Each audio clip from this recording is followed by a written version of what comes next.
ESG has no real definition, but in effect, it requires companies and countries to shut down their most productive sectors in the name of climate change and equity. So because of ESG, Germany is now rationing electricity. Because of ESG, farmers are in revolt in the Netherlands. But the saddest victim of ESG is Sri Lanka. Once a prosperous country right off the southern coast of India, Sri Lanka has collapsed. Inflation is over 50%. Food prices are up more than 80%. This week, Sri Lanka's president and prime minister had to flee the country. Citizens stormed their residences, went through their sock drawers and swam in their swimming pools.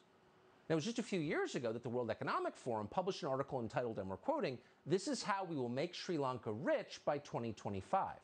Weirdly, if you search that article online tonight, it's been deleted. Oh, weird, covering their tracks, but not very well. So how'd this happen? Well, in April of 2021, Sri Lanka's leaders banned chemical fertilizers. Now, 90% of the country's farms used chemical fertilizers. So what happened next? A third of Sri Lanka's farms shut down completely. Now, what happens when farms shut down? Quiz. Well, people starve. This is what the largest city in Sri Lanka, Colombo, looked like this week.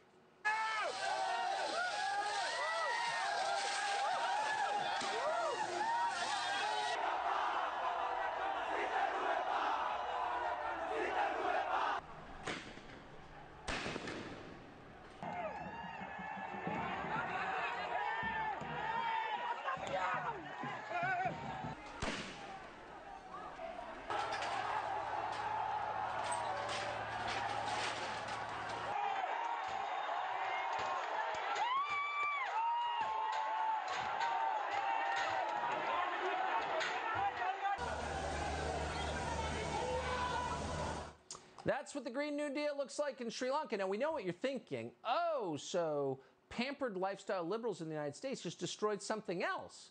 They did to Sri Lanka what busing did to American education, just absolutely wrecked it and then walked away like it never happened. So that's the downside. People's lives were destroyed. It's happened a lot. But here's the good news. Sri Lanka has a virtually perfect ESG score. Sri Lanka scores 98 on the ESG scale. That's more than double our score here in the United States. So we're going to need to step up our efforts to shut down farms. Peter Earle is an economist who follows all this stuff.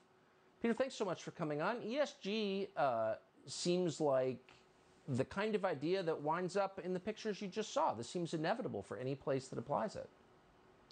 Yeah, definitely. And thanks for having me. What you see here is what's really happening in a lot of places, which is where you have ideologies, and in particular woke ideologies, replacing prices and markets. You get these sort of classic misallocations of resources.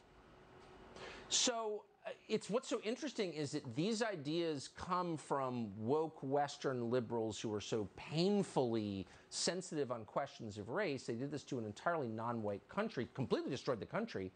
Will they ever admit that and learn something from it and stop doing it to the developing world, or will they just move on like it never happened?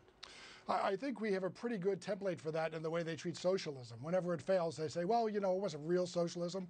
I'm sure they're going to say this wasn't real ESG, this wasn't a real green policy, something like that. I mean, that's the playbook. So Sri Lanka had a 98% ESG score. So like they won. Why aren't the people there happy? I mean, just because they're starving to death, but are there other reasons? Don't they feel virtuous and good about themselves? It doesn't seem like it. No, I have a feeling that you need a minimum of like 1,500 calories a day to really enjoy the fruits of this sort of like intellectual atrocity that's going on over there. I wish I had Sandy Cortez's cell. I would text her those videos and say, did the Green New Deal comes to Sri Lanka? Are you psyched?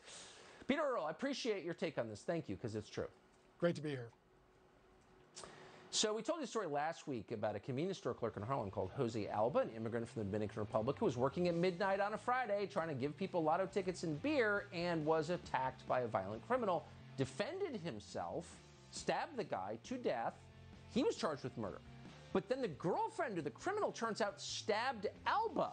Wait, she stabbed somebody, and not even in self-defense. Has she been charged? Oh, no, she hasn't. Why is that?